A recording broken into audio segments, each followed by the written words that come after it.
Provedu tě životem, pojď blíž. Ukážu ti svět, kde pravda nemá klíč. Naučím tě milovat tak, až zapomeneš spát. Pak zmizím beze slova a nechám tě se ptát. Dám ti pocit, že jsi všechno, co mám, že jen vedle mě nebudeš nikdy sama. Budu tvoje jistota, tvoje droga i klid. A pak tě stáhnu dolů, když budeš chtít žít. Nejdřív tě zvednu vysoko nad zem, pak ti připomenu, že beze mě nejsi nic jen. Jednou tě budu nosit jako korunu na hlavě, po druhý tě schodím jen, aby zůstala na dně.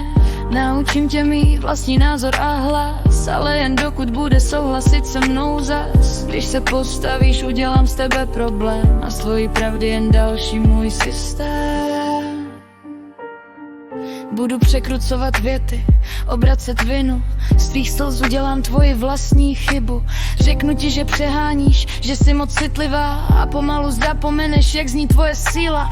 Naučím tě sebevědomí, ať stojíš pevně dál, pak jednou větou zničím vše, co jsi zbudovala. Budeš se ptát, kde je chyba a kdo ji vzal, a já tě nechám věřit, že jsi za to mohla sama. Naučím tě milosti a odpouštět rány, i když ty budou ničit známý i neznámý, protože hodné ženy se lámou nejlíp a manipulátor ví přesně, kam přijít. Kontrola je ticha, není slyšet křik, jen zákaz výčitky a chladný klid. S kým jdeš, kde jsi, proč nejsi jak dřív, a ty se omlouváš za to, že chceš žít.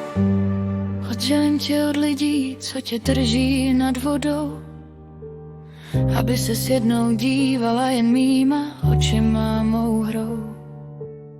Budu tvoje záchrana i důvod tvých ran, a ty si budeš myslet, že jsem jedinej, kdo tě zná. Manipulátor nikdy nepřijde jako válka, spíš jako láska, co tě pomalu stahá. Usměje se, pohladí, řekne já tě znám, a než to pochopíš, už nepatříš sama sobě, jen hrám. Až jednou odejde, nezůstane jen ticho, ale žena, co se učí znovu být sama sebou, protože největší trik nebylo to, že lhal, ale že tě naučil pochybovat o tom, kým jsi bývala.